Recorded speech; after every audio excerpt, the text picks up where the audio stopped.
पदकमलं विष्णवांश्च श्रीरूपं साग्रजातं सहगणा रघुनाथान्वितं तं सजीवं साद्वैतं सावधूतं परिजनासहितं कृष्णचैतन्यदेवं श्रीराधा कृष्णपादान् सहगणा ललिता श्रीविशाखान्वितांश्च नमः ॐ विष्णुपादाय कृष्णप्रेष्ठाय भूतले श्रीमते भक्तिवेदान्त स्वामी निति नामिने नमस्ते सारस्वते देवे गौरवाणी प्रचारिणे निर्विशेष शून्यवादी पाश्चात्यदेशतारिणे नमो महावदन्याय कृष्ण प्रेम प्रदायते कृष्णाय कृष्ण चैतन्य नाम्ने गौरत्विषे नमः हे कृष्णा करुणा सिंधो दीनबंधो जगत्पते गोपेश गोपिका कांत राधा कांत नमोस्तुते तप्त कांचन गौरांगी राधे वृंदावनेश्वरी वृषभानुसुते देवी प्रणमामि हरिप्रिये वाञ्छाकल्पतरुभ्यश्च कृपा सिन्धुभ्य एव च पतितानां पावनेभ्यो वैष्णवेभ्यो नमो नमः जय श्री कृष्ण चैतन्य प्रभु नित्यानंद श्री अद्वैत गदाधर श्रीवासादि गौर भक्त वृंद हरे कृष्णा कृष्णा कृष्णा हरे हरे हरे राम राम राम हरे हरे डेडिकेशन सिक्स गोस्वामीज नाना शास्त्र विचारणैक निपुणो सद्धर्म संस्थापकौ लोकानां हितकारिणौ त्रिभुवने मान्यो शरण्याकरो राधा कृष्ण पदारविन्द भजना नन्देन मत्तालिको वन्दे रूपसनातनौ रघुयुगौ श्रीजीवगोपालकौ वन्दे रूपसनातनौ रघुयुगौ श्रीजीवगोपालकौ. Hare Krishna. So welcome all the devotees. So last session we have discussed chapter 5 and 6. So in the chapter 5 we saw that bhakti is not dependent on anything, unlike other spiritual practices which requires some kind of dependency on certain things. So we saw that how bhakti is independent of necessary of pious birth. So based on that, we discussed that how a person who has performing bhakti is even eligible, becomes eligible to perform fire sacrifices. He becomes a better than Brahmana also. Hmm? So that was one thing, and then we saw that how everyone is allowed to take bath in Magh month in the holy rivers. So similarly, everyone is allowed to practice devotional service. Hmm? So this is what we discussed. Then we also discussed that bhakti is also independent of Vedic duties. In that we saw varnashram dharma. Varnashram dharma bhakti is not dependent on that. And even if somebody fails to perform it, there is no fault. And if he fails to do it, varnashram dharma and takes to devotional service, so there is no fault as such. Hmm? And then we also saw that there is no need of undergoing any kind of prayashchitta or atonement if somebody uh, undergoes some mishap in his practice of devotional service. And then we saw the example that how a small child, if he's walking, if he falls down, then he takes of help of the same ground on which he has fallen and then gets up.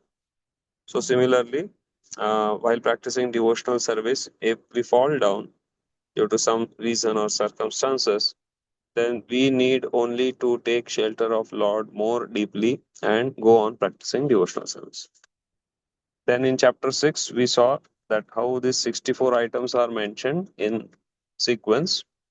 And then we also discussed that how which chapter is going to talk about which items. Out of that, we also saw that first 20 items are the very important items.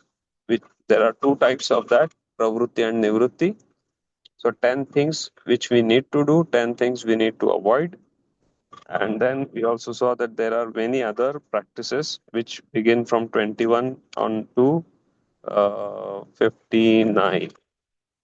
And then last five items are again repeated from previous items, but they are specifically mentioned because they are the most powerful practices. So we saw the most essential preparatory items, which are first 20. And out of that first 20 also, 3 are the most important. Accepting shelter of Guru, being initiated and guided by him. And third is serving him with great respect. And then we saw the 5 powerful practices, worshipping the deity, hearing Srimad Bhagavatam, associating with and serving advanced devotees, chanting the holy name, Nama Sankirtan, and residing in Mathura. So this was a discussion which we had in last session. Now we will move on to chapter 7. So as I mentioned earlier that from chapter 7 onwards, we will go a little fast because it is simply very simple explanations given by Srila Prabhupada, or in other words, we can say by Rupa Goswami, on explanation of each items of devotional service. So I would request that devotees can start reading turn by turn.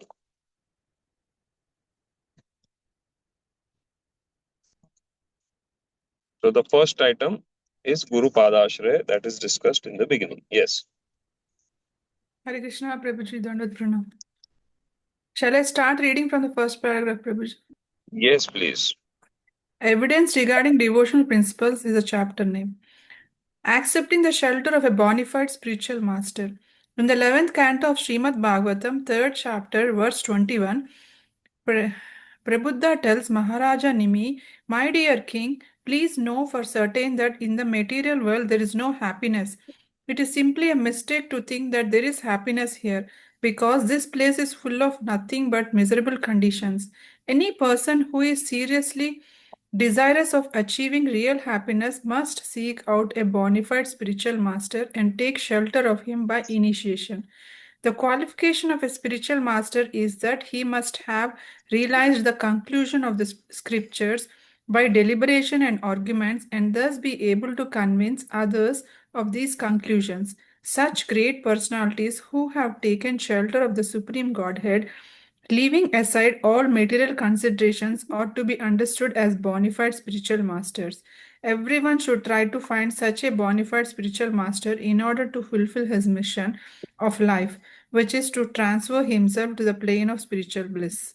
Hare Krishna. Thank you. Thank you, So, Prabhuji. so here this very famous verse from 11th canto, 3rd chapter, text 21. Tasmat gurum prapadyeta jitnyaso shreyam uttamam. So, Tasmat gurum prapadyeta. So, Prabhupada has quoted this verse extensively in his lectures in many places. And this verse says, Tasmat gurum prapadyeta. That one should go and accept a spiritual master. But who should accept spiritual master? That is also very important. Not just for the fashion or for sake of showing everyone that I am religious, I also have a guru. But Jidnyasu Shreya Uttamam. He should be desirous of knowing what is the most beneficial thing for me in my life. Such person should go and find a spiritual master and accept his shelter.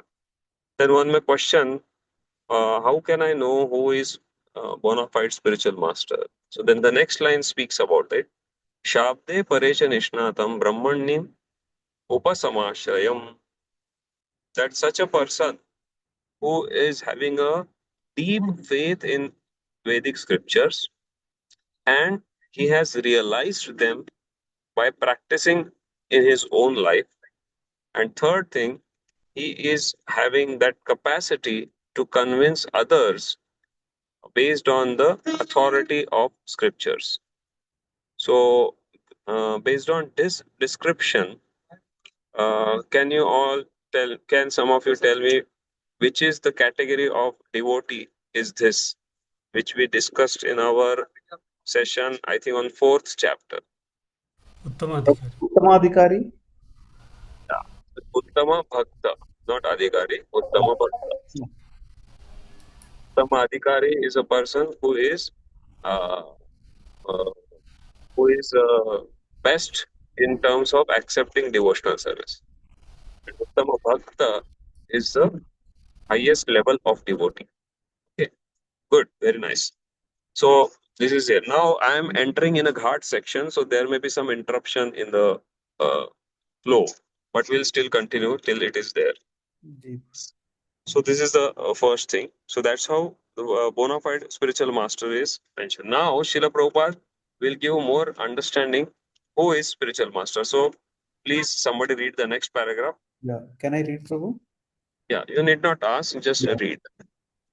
Hare Krishna. The purport is that one should not accept as a spiritual master someone who is fool number one, who has no direction according to the scriptural injunctions, whose character is doubtful, who doesn't follow the principles of devotional service, or who has not conquered the influence of the six sense gratifying agents.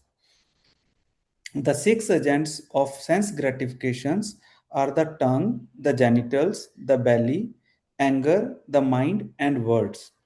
Anyone who has practiced controlling these six is permitted to make disciples all over the world. To accept such a spiritual master is the crucial point for advancement in spiritual life. One who is fortunate enough to come under the shelter of a bona fide spiritual master is sure to traverse the path of spiritual salvation without any doubt. Hare Krishna. Thank you so much.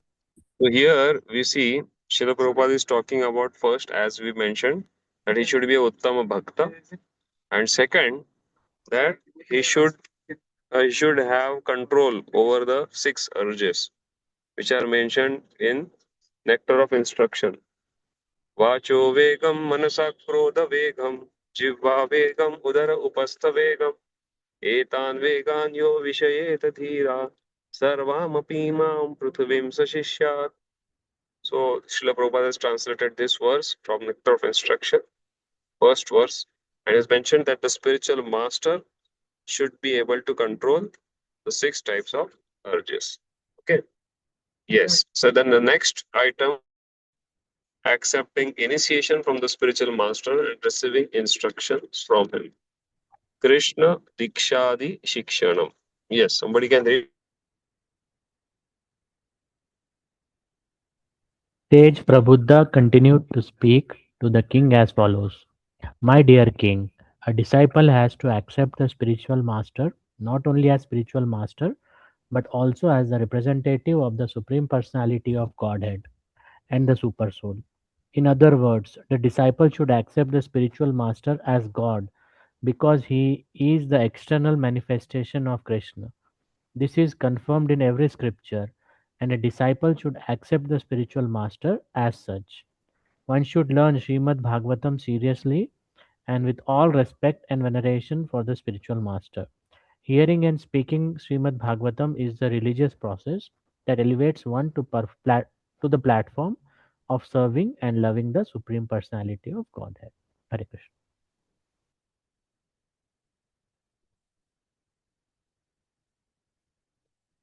The attitude of the disciple should be to satisfy the bona fide spiritual master. Then it will be very easy for him to understand spiritual knowledge. This is confirmed in the Vedas, and Rupa Goswami will further act for a person who has unflinching faith in God and the spiritual master. Everything becomes revealed very easily.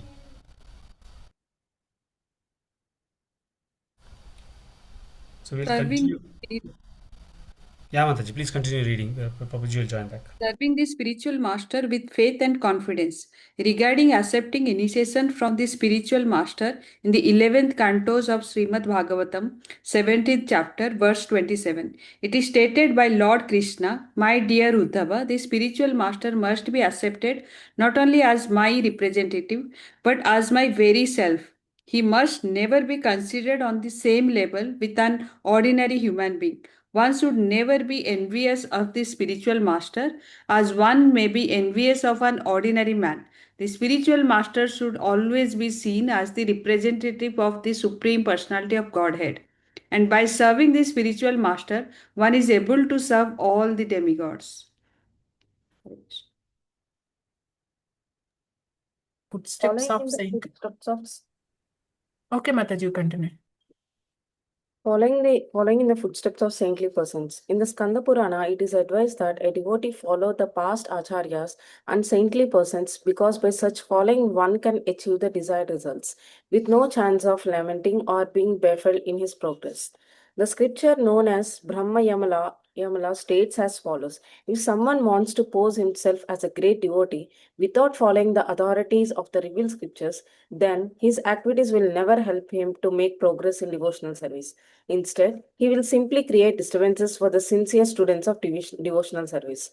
Those who do not strictly follow the principles of revealed scriptures are generally called sahajiyas. Those who have imagined everything to be cheap, who have their own concocted ideas, and who do not follow the scriptural injunctions, such persons are simply creating disturbances in the discharge of devotional service. In this connection, an objection may be raised by those who are not in devotional service and who do not care for the revealed scriptures. An example of this is seen in Buddhist philosophy.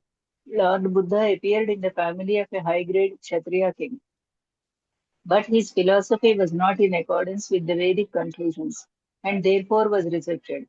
Under the patronage of a Hindu king, Maharaja Ashoka, the Buddhist religion was spread all over India and the adjoining countries. However, after the appearance of the great stalwart teacher Shankaracharya, this Buddhism was driven out beyond the border of India.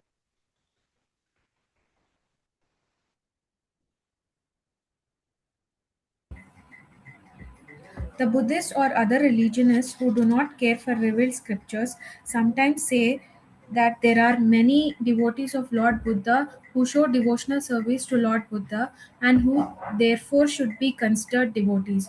In answer to this argument, Rupa Goswami says that the followers of Buddha cannot be accepted as devotees. Although Lord Buddha is accepted as an incarnation of Krishna, the followers of such incarnation are not very advanced in their knowledge of Vedas. To study the Vedas means to come to the conclusion of the supremacy of the Supreme Personality of Godhead. Therefore, any religious principle which denies the supremacy of the Supreme Personality of Godhead is not accepted and is called atheism. Atheism means defying the authority of Vedas and decrying the great acharyas who teach Vedic scriptures for the benefit of the people in general. Hare Krishna. Lord Buddha is accepted as an incarnation of Krishna in Srimad Bhagavatam, but in the same Srimad Bhagavatam, it is stated that Lord Buddha appeared in order to bewilder the atheism class of men. Therefore, his philosophy is meant for bewildering the atheist and should not be accepted. If someone asks why should Krishna propagate atheism principles, the answer is that it was the desire of Supreme Personality of Godhead to end the violence which was then being committed in the name of Vedas. The so-called religionists were falsely using the Vedas to justify such violence acts as a meat-eating, and Lord Buddha came to lead the fallen people away from such a false interpretation of the Vedas. Also, for the atheist, Lord Buddha preached atheism so that they would follow him and thus be tricked into devotional service to Lord Buddha or Krishna. Hare Krishna. Hare Krishna. Inquiring about Hare eternal. Krishna. Just hold on. I have joined now. So, I think we were in the point number 2, right? When I Yes, Prabhuji. So, the second point is that one should accept initiation and also learn the science of Krishna from the spiritual master. So there, Srila Prabhupada mentions that one should learn Srimad Bhagavatam seriously with all respect and veneration from the spiritual master. Chaitanya Mahaprabhu told, Bhagavata Podogiya Bhagavata Sthane. One should learn Bhagavat from the person Bhagavat. Who is a person Bhagavat? The person Bhagavat is the person who is following Bhagavat in his own life. So that is what is mentioned there. And then at the end, Prabhupada mentions that attitude of disciple should be to satisfy the bona fide spiritual master. So that actually is also the part of the third point, that is serving the spiritual master with faith and confidence. And today being the disappearance day of Shyamananda Pandit, it very much relates to his life, that he was actually a very Pandit. He was a Dukhi Krishna Das earlier, before his name was Shyamananda Pandit. And he was offered the seva in Sri Vrindavan Dham by Jiva Goswami. So his spiritual master Hruday Chaitanya, he sent him to Vrindavan under the direction of Jiva Goswami, and there he was serving along with Narottam Das Thakur and Nivas Acharya. So Jiva Goswami gave him a seva, that in the Seva Kunj, the area in Vrindavan where Radha Krishna performs their Aprakat Leela. So you go and clean that area every day. That was his service. Because in the night, Radha Krishna and others, they would come and perform their pastime. So in the daytime, Dukhi Krishnadas was given this service. And he never complained about this, that why only this seva. He continued his seva without any complaints.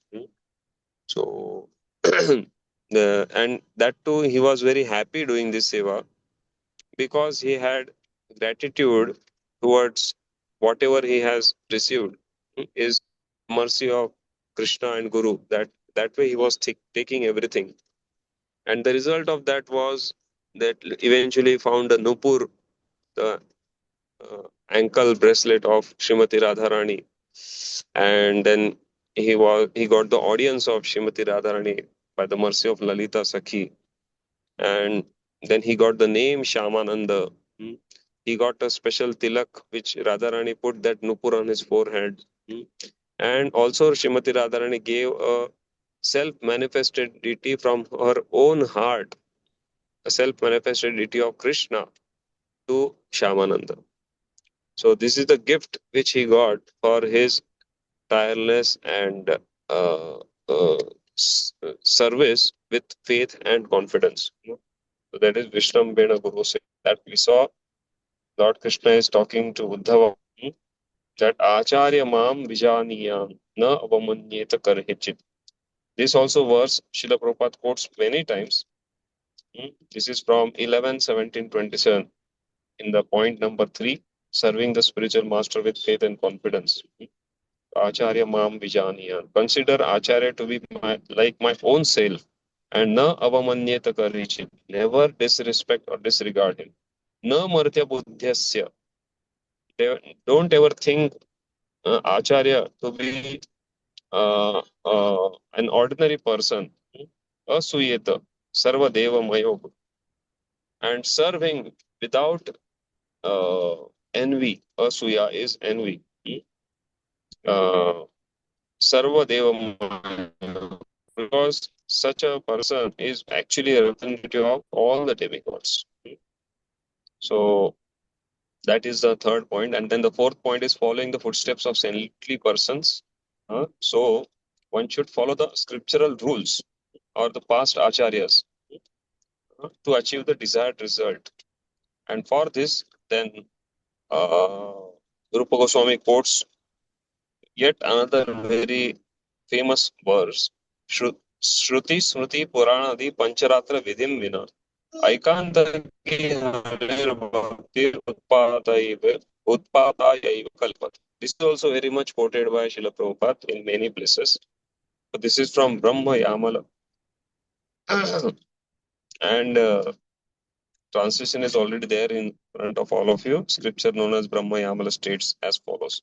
And in explanation to that, then Srila Prabhupada explains, or Rupa Goswami explains, that how if somebody doesn't follow the principles of revealed scriptures, then he is called as Sahajiya, as Srila Prabhupada is mentioning.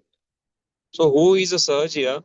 Sahajiya is who takes devotional service very casually. He feels there is no need to follow any scriptural rules and regulations. I will just do everything based on my liking or my sentiment. But it doesn't work like that. And to explain that, then Prabhupada gives an example of Buddha, Lord Buddha. The Lord Buddha is incarnation of Lord only. And yet we don't accept the philosophy because it is rejecting the Vedic scriptures. So even if Lord is presenting something that can be rejected because if it is not following the Vedic scriptures, then what to talk of anybody else in this world? So we cannot accept anyone who is not following Vedic scriptures. And then the whole story about Lord Buddha is mentioned by Srila Prabhupada.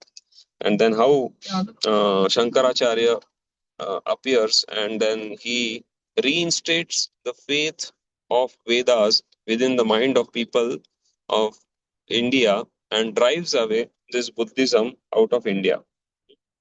So that is what is there. And then at the end of the section or the paragraph, Srila Prabhupada is asking the question, how is it that, Lord, what is that? Why should Krishna propagate eight principles? So one may wonder, okay, why then Lord has to come and preach something atheistic and remove the Vedic principles? So the answer Srila Prabhupada is given is because that was the desire of the Lord to end the violence which was being committed in the name of Vedas.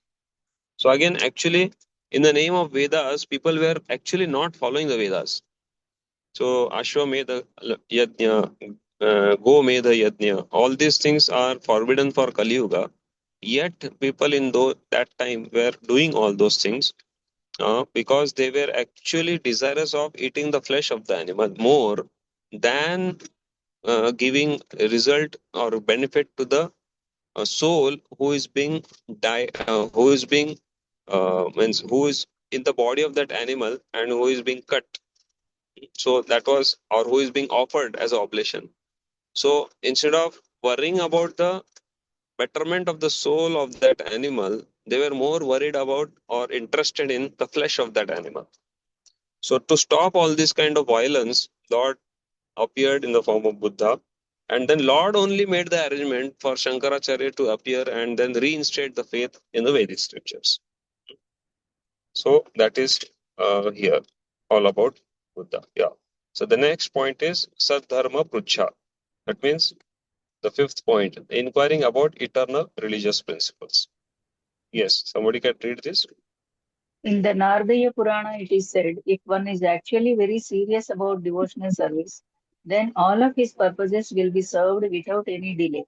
In the Padma Purana, it is stated, for one who has given up his material sense enjoyment and has accepted the principles of devotional service, the opulence of Vishnu Loka, the kingdom of God, is awaiting. In the Padma Purana, it is also said that for a person who has lived in Dwaraka for 6 months, for 1 month, or even for 1 fortnight, there is awaiting elevation to the Vaikuntha Lokas and all the profits of Sarupya Mukti, the privilege of having the same four-handed bodily features as Narayana. Hare Krishna. Yeah, thank you. So here 3 points are covered, 5, 6, and 7. So fifth is, as I mentioned, Sadharma Prucha, inquiring about eternal religious principle. And then for that, Naradiya Puran quotation is given. If one is serious, then all the purpose will be served without any delay. You will quickly get the result. Then the next point is Krishnarthe Bhogadi Tyago.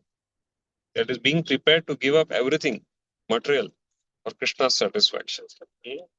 That is a point being covered, and for that we saw the transition that for one who has given up his material sense enjoyment and accepted the principle of devotional service, the opulence of Vaikuntha Loka is awaiting. So in this particular verse, the word is used Harim Uddishya Bhogani Kale Tyaktavatastawa.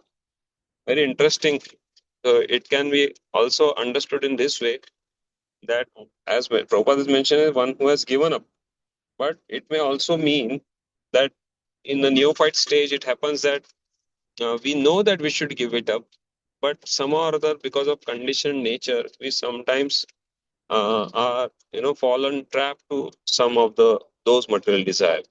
But then this verse says, if that material desire arises, and at that time, if somebody gives it up, at the time it has arisen, so that time also it is so auspicious that one gets the opulence of Vishnu Loka. So nice, just at the time of even material desire has arisen and one gives it up at that time also, he is getting the benefit. Next point is residing in sacred place, Dwarakadi Nivaso. So here is very, again, for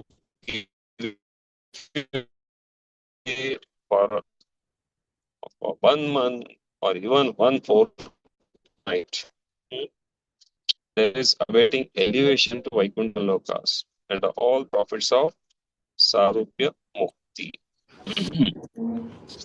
So this is about this.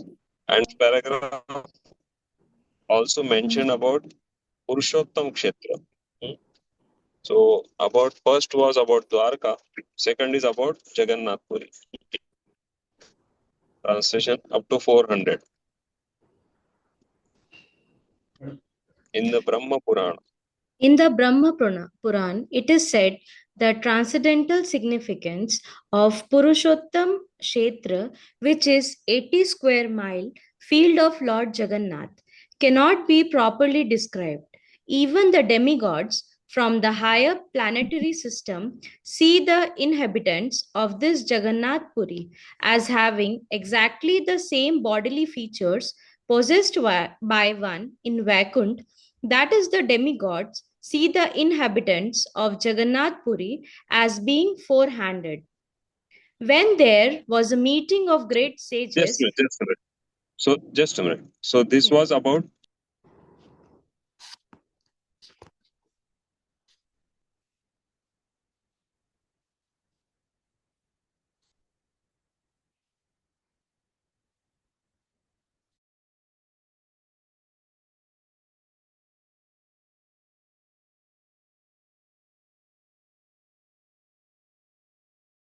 So this was about Jagannath Puri, and similarly, the next point is mentioned is about residing near Ganges.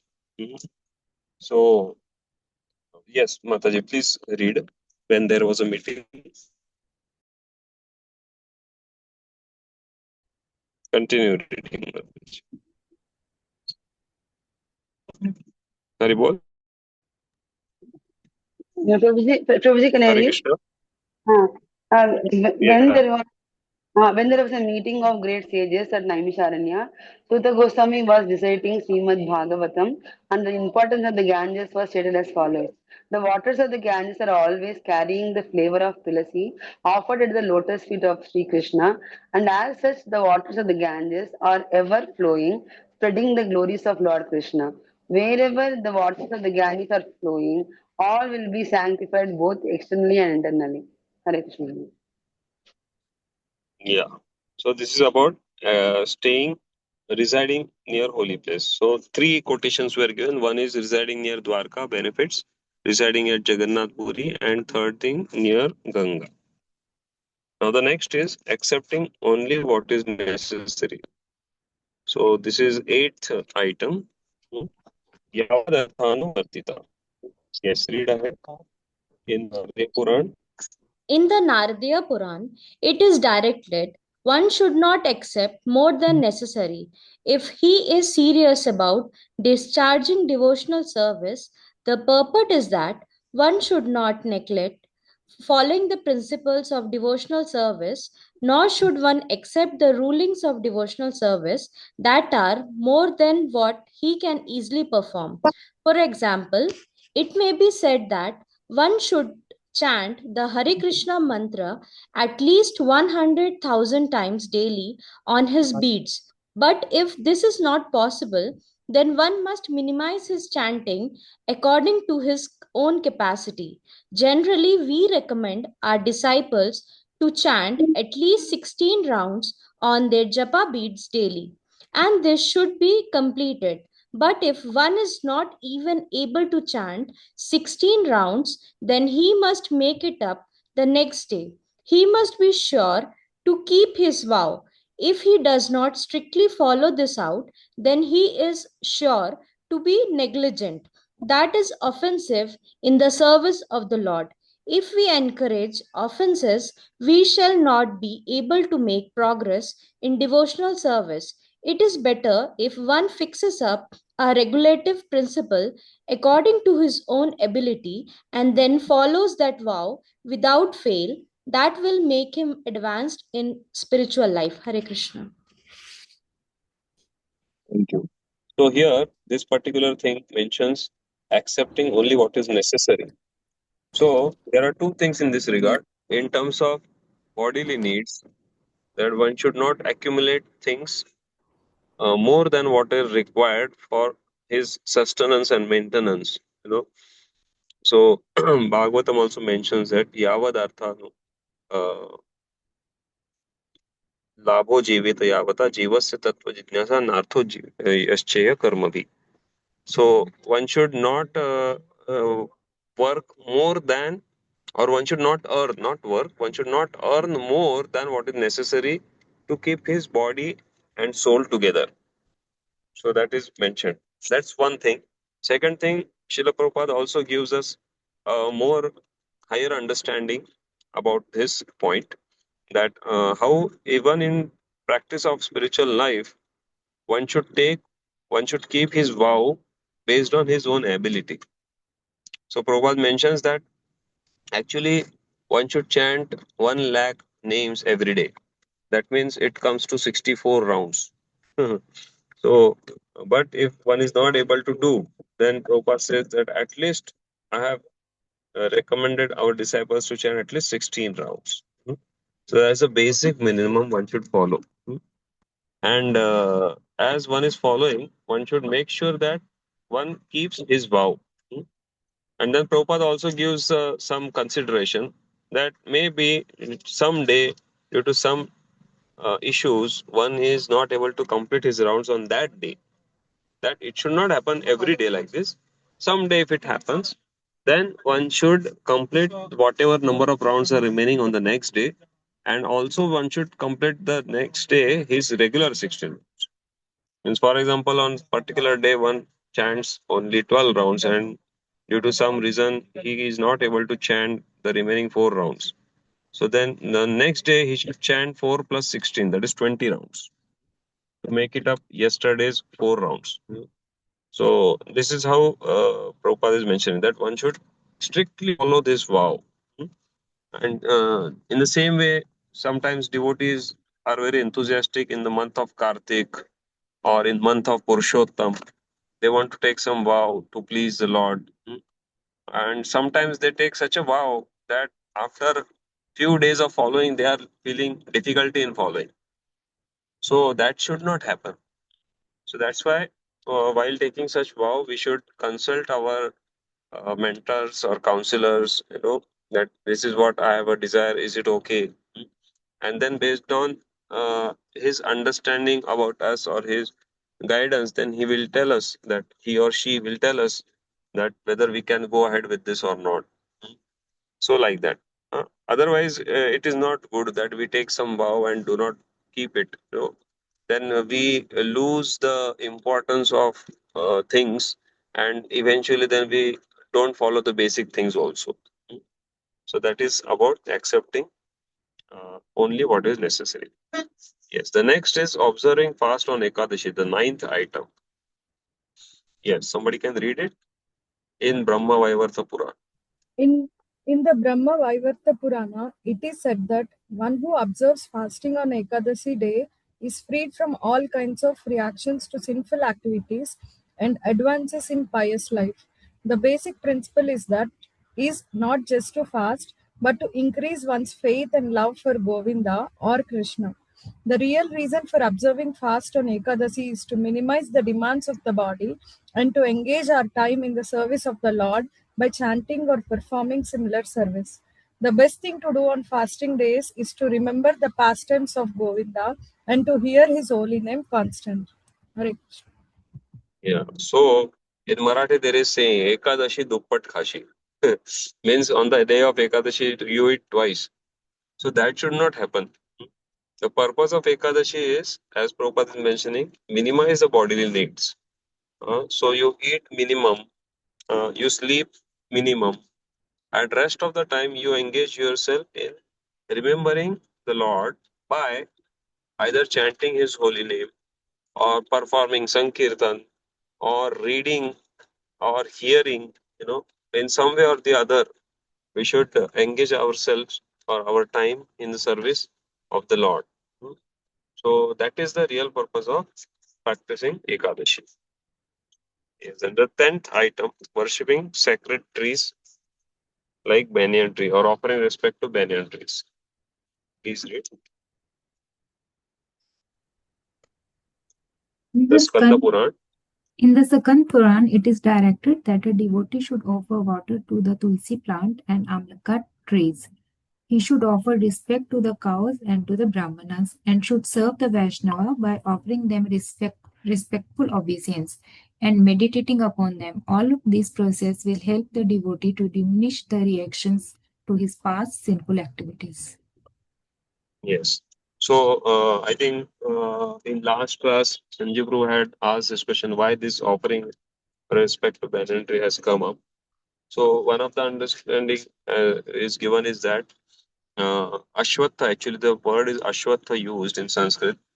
We see in the 15th chapter that Ashwatha tree is mentioned, that that how this world is actually the reflection of the spiritual world. And then in that analogy, the spiritual world is compared to Ashwatha. So there is some sacredness in this tree, and in that sense, not just Ashwatha, but one should learn to respect every living entity. So that is the understanding given. And by learning to offer respect, we automatically the offenses are minimized. Because why do offenses happen? Is because we lose the respect. So if we learn to offer respect to even the tiniest creature, as you might have heard in the life of Srila Prabhupada, once Srila Prabhupada was sitting on his desk in the room and he called his servant and he pointed on the ground. You see that insect, pick him up on a leaf and place him in the garden. So the servant came and he could not even see where is the insect.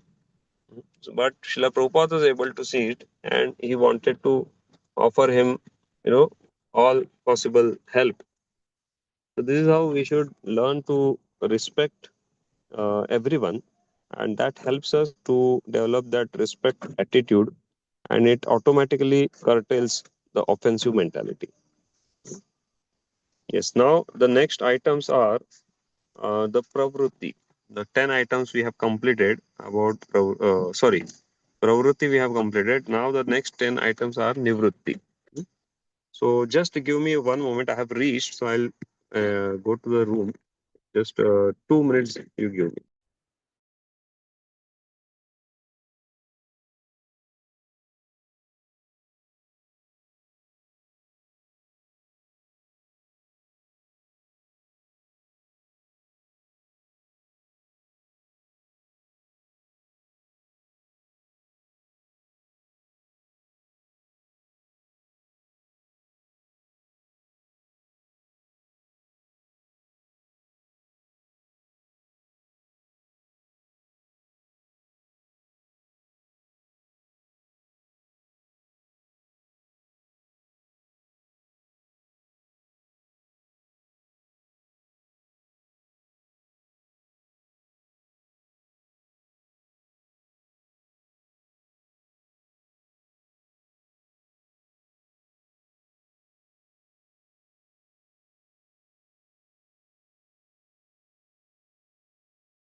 Yes, you can read ahead.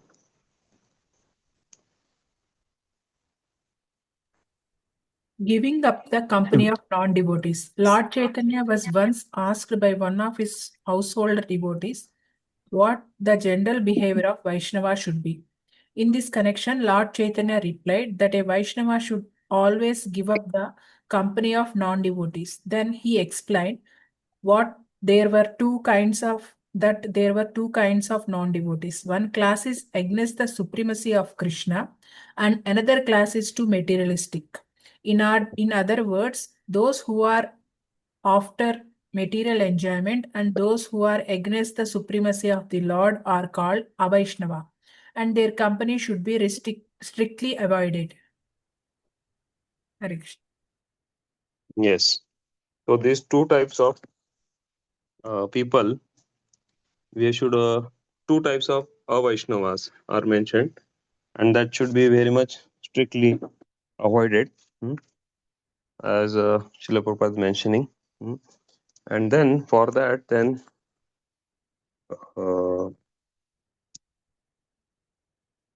yes, for this, then two very powerful, not two, only one is given, very powerful quotation is given. So first is in the next paragraph itself, Katyayana Samhita, that even if one is forced to live in a cage of iron or in midst of blazing fire, he should accept this position rather than live with non-devotees who are through and through against the supremacy of the Lord. Just imagine what is the seriousness about this, about not associating with the non-devotees. How much serious it is.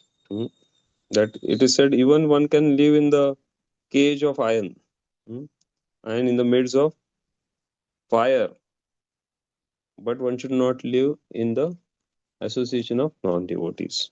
So now one may wonder, we are always going around working here and there, and so many non-devotees are around there, then what will happen to us? So any thoughts on this?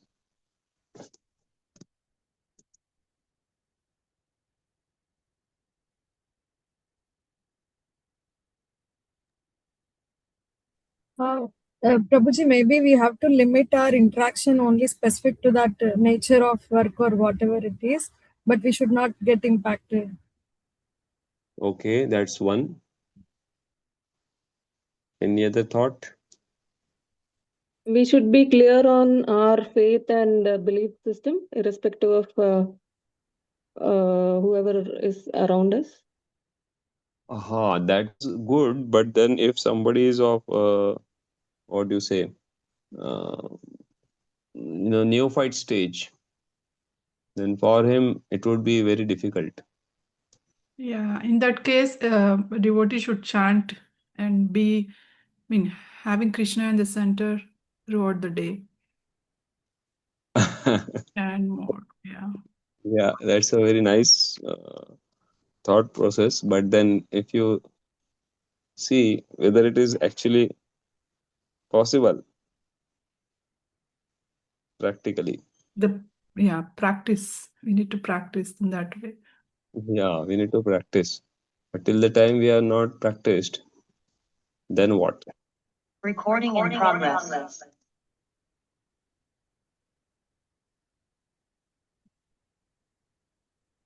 We need to pray Krishna every day that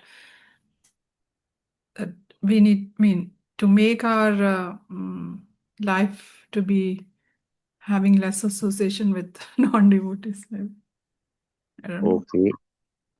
Yeah, that's also very good. So one thing is we have to understand giving up the company of non-devotees or the association when we talk. So that is more specifically when you talk about this association, one is actually the physical also, but it is in today's day and age, it is very difficult, not impossible certainly, but to some extent difficult. So then we should not take their ideas very seriously.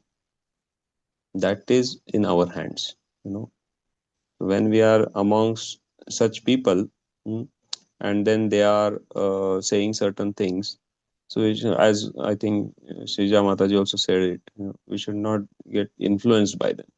So we should not take their opinions very seriously.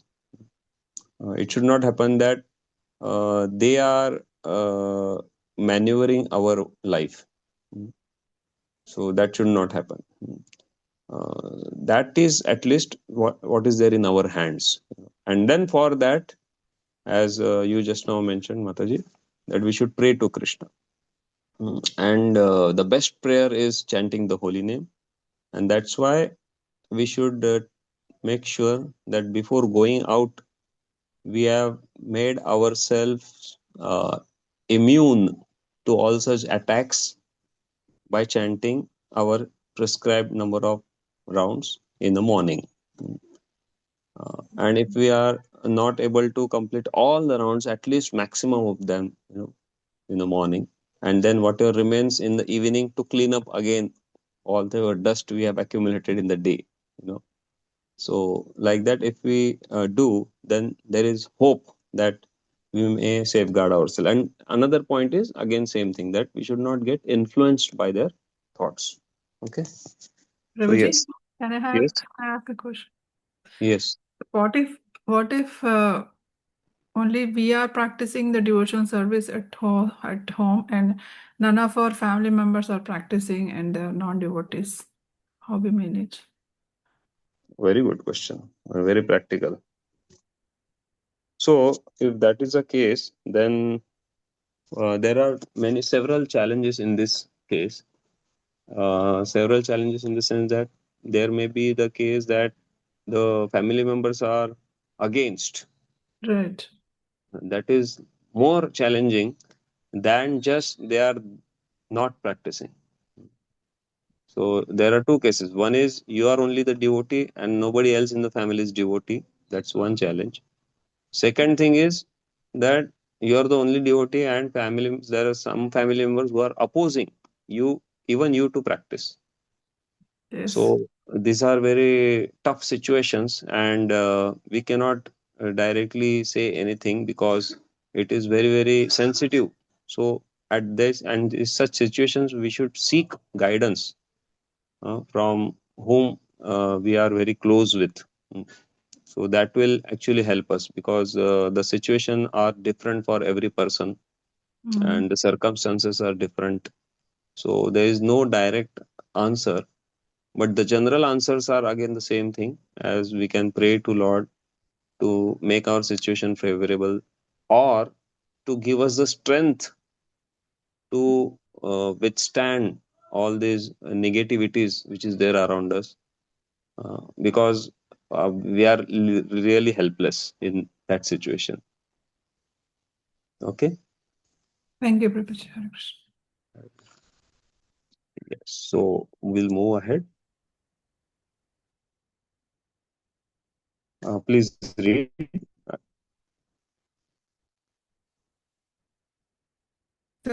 In the scriptures, I think I need to read from the middle of the paragraph, right? I think. After Katyayana, similarly in the Vishnu Rahasya. Similarly, in the Vishnu Rahasya, there is a statement to the effect that one should prefer to embrace a snake, a tiger, or an alligator rather than associate with persons who are worshippers of various demigods and who are impelled by material desire. In the scriptures, it is instructed that one may worship a certain demigod if he is desirous of achieving some material gain. For example, one is advised to worship the sun god if he is desirous of getting rid of a diseased condition. For a beautiful wife, one may worship Uma, the wife of Lord Shiva, and for advanced education, one may worship Saraswati. Similarly, there is a list in the Srimad Bhagavatam for worshippers of all demigods according to different material desires. But all of these worshippers, although they appear to be very good devotees of the demigods, are still considered to be non-devotees. They cannot be accepted as devotees. So just imagine what kind of statement is this, It is preferable to embrace a snake, tiger, or an alligator than to associate the persons who are worshipper of various demigods, who are impelled by material desires. Mm. So from this, actually, we can understand the seriousness of the practice of Krishna consciousness that we are actually trying to follow. Mm. How much it is so given so much importance, that how much we should guard ourselves from getting infected by material desires. And Chaitanya Mahaprabhu has also mentioned that it is better to drink poison willingly, than to associate with these materialistic people. And he would strictly follow it and not associate with materialistic people. So we should strive our level best to maintain just the official relationship and not get too much entangled in the thought process of our daily life. And next paragraph, the Mayavadis. The Prabhuji, Mayavadis can I ask one thing? say that Yes. Yeah, Prabhuji, this line where the devotees who desires or who worship the demigods shall be considered as non-devotees. So my Hmm. question, let's say someone is very powerful or in the advancement of worshipping demigods, though we cannot read the mind, but still, let's say they claim or we feel that they are no material desires, but they are attached to particular demigod, let's say Shiva, Lord Shiva, or Brahma, or anyone. Still, in our, we have to consider that as a non-devotee. So one thing is, Lord Shiva is not considered as demigod. Okay. He is above demigods. And many worshippers of Lord Shiva has turned to become a Vaishnava. Those who are genuine devotees of Lord Shiva are eventually guided by Lord Shiva to either become a devotee of Lord Ramachandra or Krishna. So this is a known fact. And regarding other demigods, if they are really pure in their desire, not wanting any material desire, then even that demigod will also direct them to right path. So, but because they don't have that ability to offer what Krishna or Vishnu has, so they can't do that. So they are appointed to only fulfill the material desire. And if somebody is going to them without any material desire, then they have to direct them to somebody who is, in that category. Like that. Okay. But that time they are considered as demigod worshipper only. Okay. But the subtle thing is different. Like they are not having material desire. Only that is the difference. But they are very rare actually. Such people are extremely rare. Sure. Yes, please go ahead. Yeah, the Prabhuji, so there Mayavadis was one story related to this. I don't remember exactly the names, but there was a devotee of Ganesha, and then he went to Jagannath temple, but he refused to like when he saw Jagannath, he still had the desire to see Ganesha in that, and I think because of that, the Jagannath gave him darshan as Ganesha Rupa, and then he believed in Jagannath. So those Yes. kind of devotees also would be there, like who have the belief in demigods as the pure love. But again, Yes. yeah, Jagannath again proves that okay, like all the demigods are within me itself. Yes, yes. There's Gajapati Vesh, which is there after Snana Yatra, just Yeah. 2 days back. Yeah. Yesterday only, not 2 days back. Yesterday. Yeah. Yes. Yeah. Any other question? Okay, please go ahead. Mayavadis impersonates to say that one can worship any form of the Lord, and that it does not matter because one reaches the same destination anyway. But it is clearly stated in the Bhagavad Gita that those who are worshippers of the demigods will ultimately reach only the planets of those demigods, while those who are devotees of the Lord himself will be promoted to the Lord above the kingdom of God. So actually these persons who are worshippers of demigods have been condemned in the Gita. It is described that due to their lusty desires, they have lost their intelligence and therefore they have taken to worshipping the different demigods. So in the Vishnu Rahasya, These demigod worshippers are forcefully condemned by the statement that it is better to live with the most dangerous animals than to associate with these persons. Hare Krishna. Yeah. So, yatomat tatopat. Whatever is your way, that is your path. This is the statements of Mayavadis. Or that is one thing. Then Bhagavad Gita is saying, Yanti deva vrata devan pitrun yanti pitruvataha. Bhutani yanti bhuteje yanti madhya jinopi mam. Prabhupada is translated that verse. Ki Yanti deva vrata devan. To which demigod one is worshipping, if he is worshipping strictly, then after the end of his life, he will end up into that demigod's abode. And if somebody is worshipping Pitaras, the ancestors, then he will go to Piturloka. Pitrun yanti Bhutani yanti bhutejya. If somebody is worshipping some ordinary living entity, he will be born in those people. Yanti madhya jinopi mam. But if somebody is worshipping me, Krishna is saying, then he will come to my abode. So that, and then second, kamas tasya rita jnana prapadyante anya devata. Because of lusty desires or because of material desires, kama is rita jnana. Their intelligence is stolen. Rita jnana. Prapadyante anya devata. And because of that, they take shelter of demigods. Because they feel that this demigod will fulfill my desire. Prapadyante anya devata. So that's why Vishnu Rahasya is mentioning that it is better to live with very ferocious animals like snake, tigers, and alligators than to associate with. Because another aspect is by associating with these animals, what will be lost? At the max. Body Yeah. they can. Yeah, at the max, body will be lost. But if you associate with these people who are having full of material desires, then what will be lost? Mind, intelligence, everything will be gone. The desire to serve the Lord will be lost. Yes. So what is more a dangerous thing? The desire to serve or the body? Desires. Even if you lose the body, you will get another body and you will continue your desire to serve. And your devotional service will continue. But if your desire to serve only goes away, no matter how good body you get, then there is no use. That is why it is mentioned in this way. Yeah. So then next is three items taken together. One is not accepting unfit disciples, or constructing many temples, or reading many books. Yes, please go ahead. The another scripture is that a person may have many disciples, but he should not act in such a way that he will be obliged to any of them for some particular action or some favor.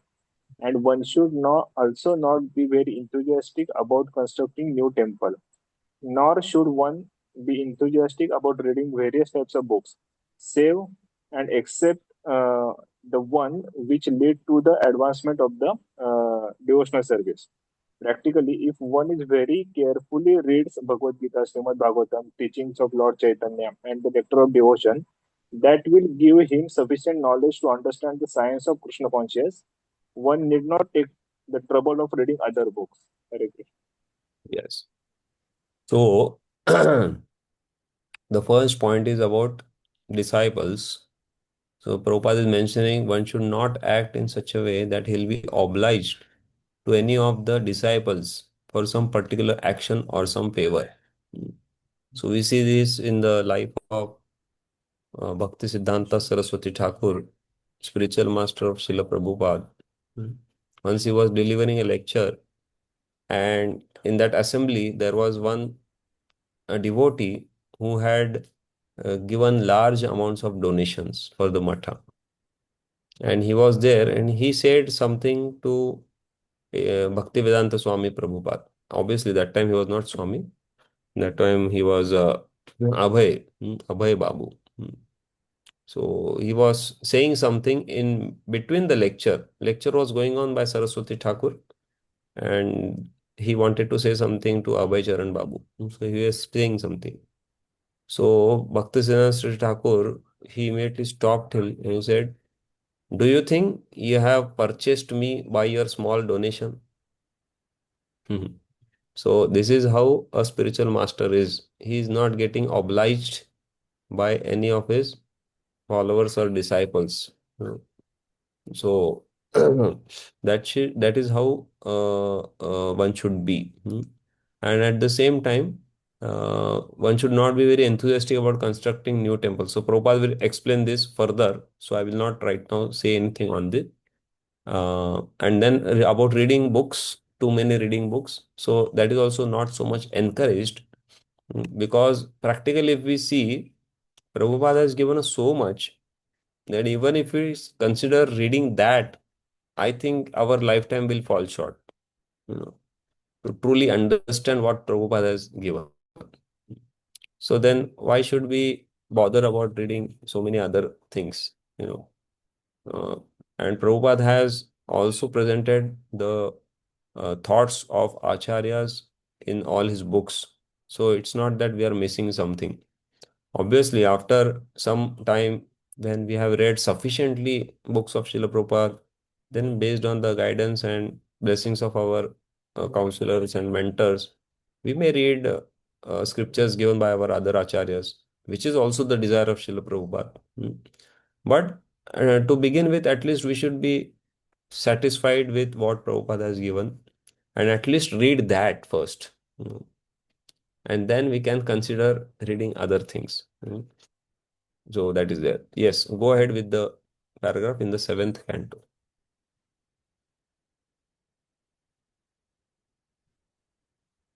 Hare Krishna. In the 7th canto of Srimad Bhagavatam, 13th chapter, verse 8, Narad Muni, while discussing with Maharaja Yudhishthira the various functions of different orders in society, especially mentions rules of sannyasis, those persons who have renounced this material world. One who has accepted the sannyasa order of life is forbidden to accept as a disciple anyone who is not fit. A sannyasi should first of all examine whether a prospective student is sincerely seeking Krishna consciousness. If he is not, he should not be accepted. However, Lord Chaitanya's causeless mercy is such that he advised all bona fide spiritual masters to speak about Krishna consciousness everywhere. Therefore, in the line of Lord Chaitanya, even the sannyasis can speak about Krishna consciousness everywhere, and if someone is seriously inclined to become a disciple, the sannyasi always accepts him. तो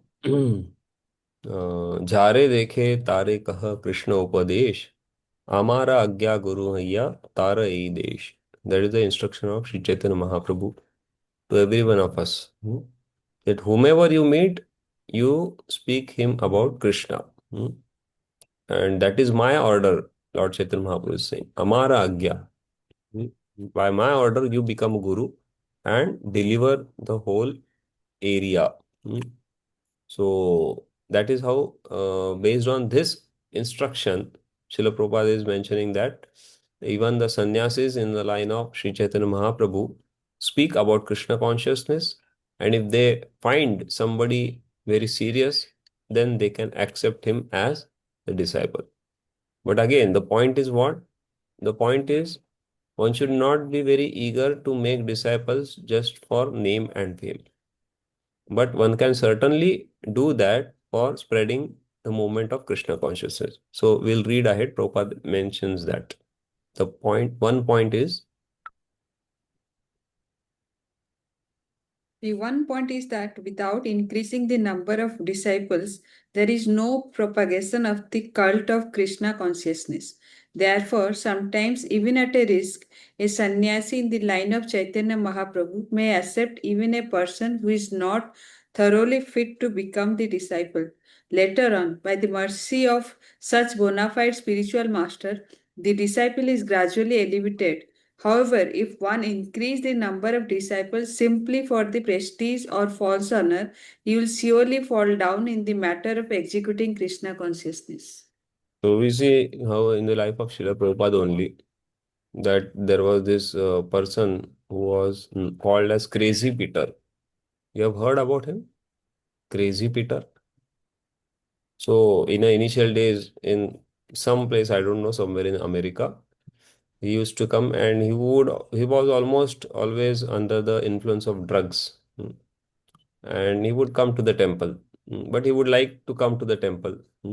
So he would come and stay with there for some time, then honor prasad and go like that. He used to keep coming and going. Sometimes he would just lie there because he's under the influence of drugs. So he need some space to come out of that influence. So like that he would continue his activity. So devotees they said that Prabhupada, this person is a nuisance. He is creating disturbance. So Prabhupada said, no, no, we should not see it like that. You should give some service to him. Then devotee said, what service he can do? Then Prabhupada himself called him. He said, see, we have this record going around in the temple. So in those days, if you all know that there were round records earlier, and they were played in the gramophone. Anyone of you seen that? Yeah. So gramophone they used to play, and there was a needle which would be placed on that disc, and it would rotate, and it would come into the center. So then the recording would stop. So then, if you have to continue that, then you have to lift the needle and again place it at the exterior portion, and then it again continues. So then Prabhupada said to him, "You do one thing. As soon as the record ends, you lift the needle and put it at end." So that was the only service which he was doing. Somehow, even under the influence of drugs, he managed to do that. And eventually, he actually turned out to be very good devotee. He took later on initiation from Prabhupada. He was named as Kushakrita Das. And to such an extent that he later on became scholar in Sanskrit. And he translated many books, Vedic scriptures to English language. So just imagine, the person who was seen to be unfit by the community to not just forget about taking initiation, he was considered unfit even to come to temple. To such a person, Prabhupada showed such a big mercy, and he eventually became such a great personality. And in the same lines, in Juhu, there was one person who came with the intention of stealing gold watch which Srila Prabhupada was wearing in his wrist, a Rolex company gold watch. So then when he came, he approached, he started mingling around with devotees. And once in a personal audience with Srila Prabhupada, Prabhupada himself asked him, "So you want my watch?" And when that was heard by him, he was transformed. He said, "My God, whom I am dealing with." And then he said, yes, I came with that desire, but I don't want it now." And then he was also later on initiated by Srila Prabhupada, Haridas Prabhu, and he became one of the member who pioneered the ITV project, ISKCON TV. There are many videos of ISKCON TV right now in YouTube, you might see. So they are all his creation. So just imagine what can be done by a great soul, Paramahansa like Srila Prabhupada, if he is even giving audience or even if he is initiating disciples who are apparently unfit, So this is what is the result. So that is Prabhupada is mentioning here. And when Prabhupada wrote this, not that all these things had already happened, So, but Prabhupada has written it and it has happened in his own life also. Yes. Next.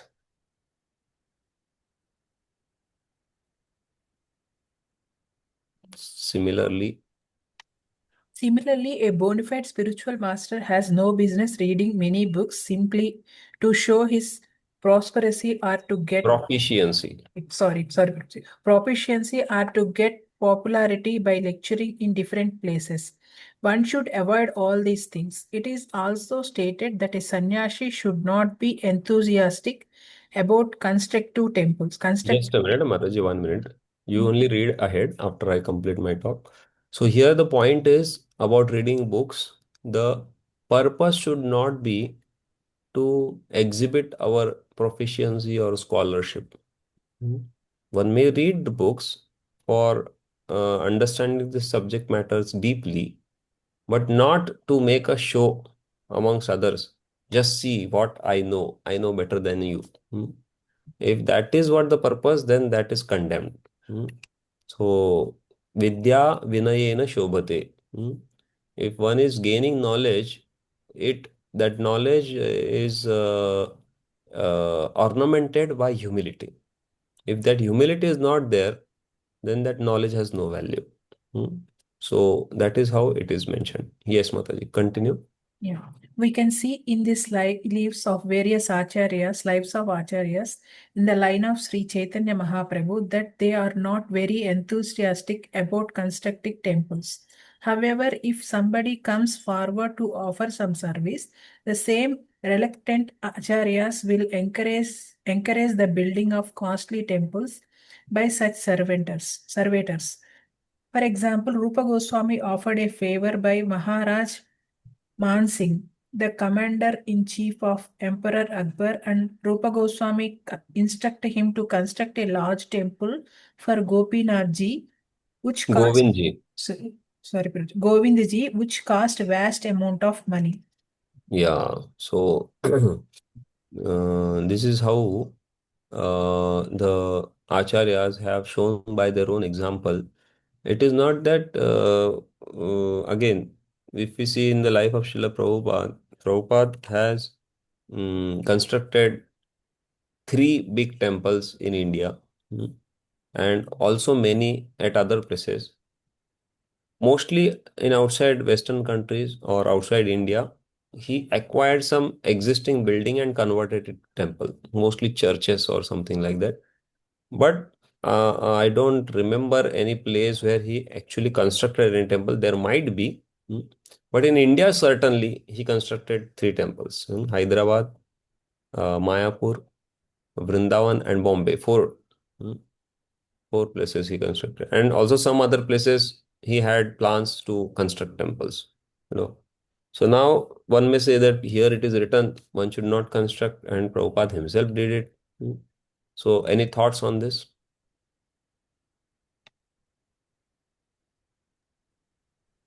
Since Prabhupada is a pure devotee, I think he is the one who can do it. Pure devotees can do it, I guess.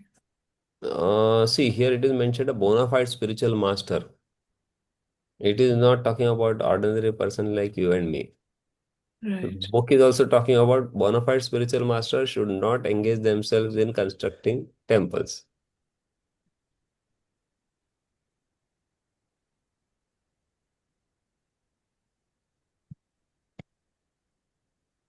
No idea, Prabhuji. Their main aim is to preach, Prabhuji, not construction. They need to spread the Lord Chaitanya's vision. So that's what I'm also asking. Then why did Prabhupada build so many temples? That time there is no such a consciousness. Through the temples, they make the consciousness in the people. He make conscious in people.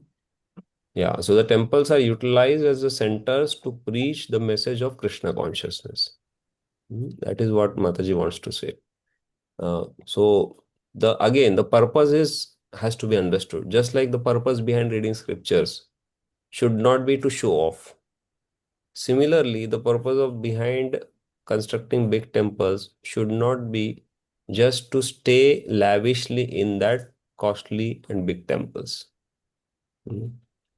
Just like in the times of Bhaktisiddhanta Saraswati Thakur, there was his disciple who invested all his life savings, and he gave donation, and from that donation one huge temple was built in Bagh Bazaar in Kolkata, which was made of white marble. And unfortunately, when the construction was going on, there was some disagreement among the disciples of Bhaktisiddhanta Saraswati Thakur based on who would be taking the rooms in the ashram which are facing Ganga. So then Saraswati Thakur was not very happy with this. So then Saraswati Thakur once said to Srila Prabhupada, I feel sometimes it is better to remove the marble and sell off, and whatever money comes, we can print books and distribute more books. So again, the point is there is no problem in constructing big temples, but the purpose should be that is only to attract the people of this world towards the moment or towards Krishna Bhakti. Just like in Pune, we have a very huge temple in Katraj, in about 6 acres of area.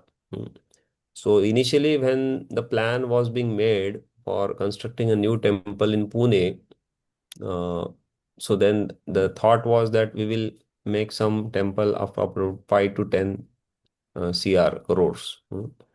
And when His Holiness Gopal Krishna Goswami Maharaj was informed, he said, why such small temple in such a big city? You should have a very big temple because that will attract many people. And because of his inspiration, then later on, more than 50 crores temple was built. And now literally, if you see, thousands of people are coming on weekends, on holidays. There is, sometimes devotees feel awkward to walk around the temple, that much people are coming and visiting. So all these people are getting benefit of Krishna Darshan, Krishna Prasad, Krishna Kirtan, Krishna Seva.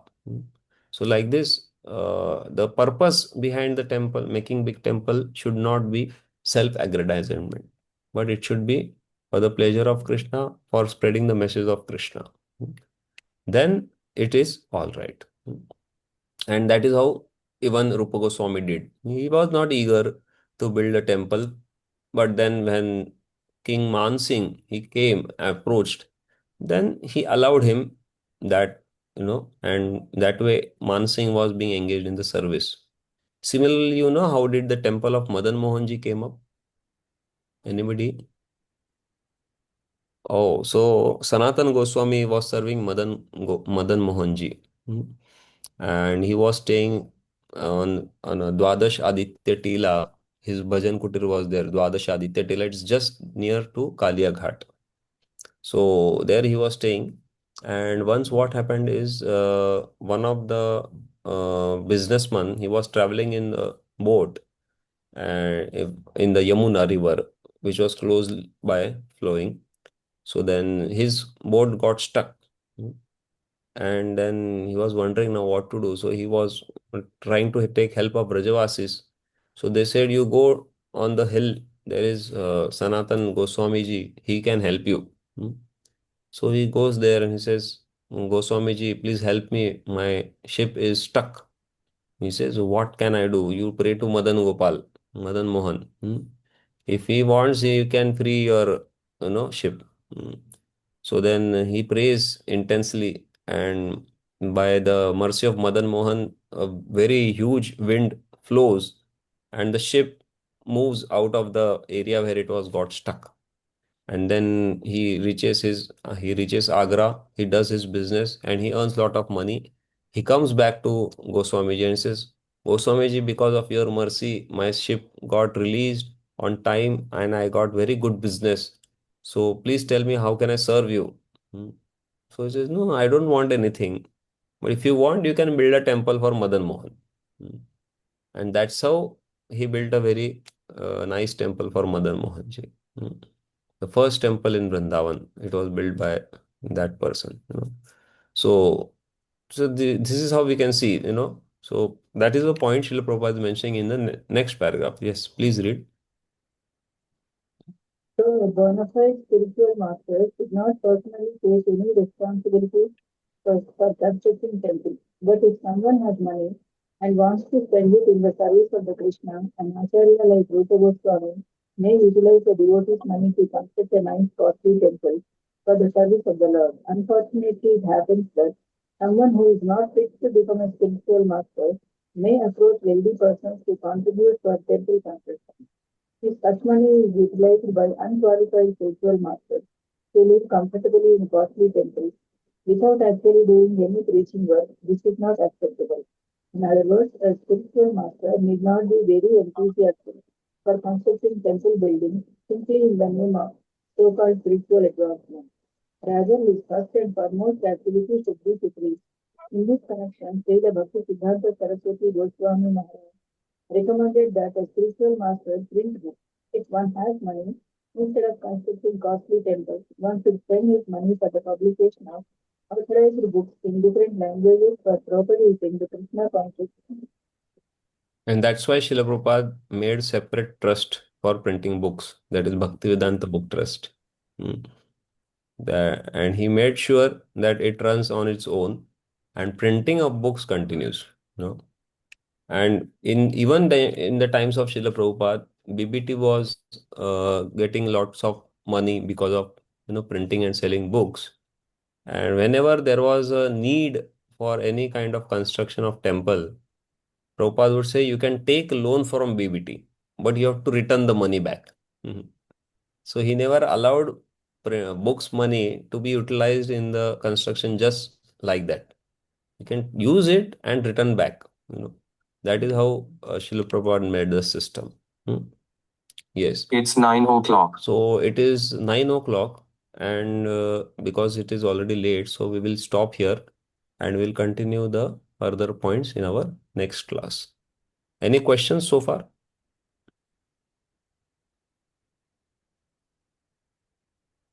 All right. So thank you all very much. Bhakti Rasamrut Sindhu ki jai. Yeah. Rupa Goswami Pad ki jai. Srila Prabhupada ki jai. Right. Thank you, Prabhuji. Hare Krishna. Hare Krishna. Thank you. Thank you, Prabhuji. Hare Krishna. Hare Krishna, Prabhuji. Thank you.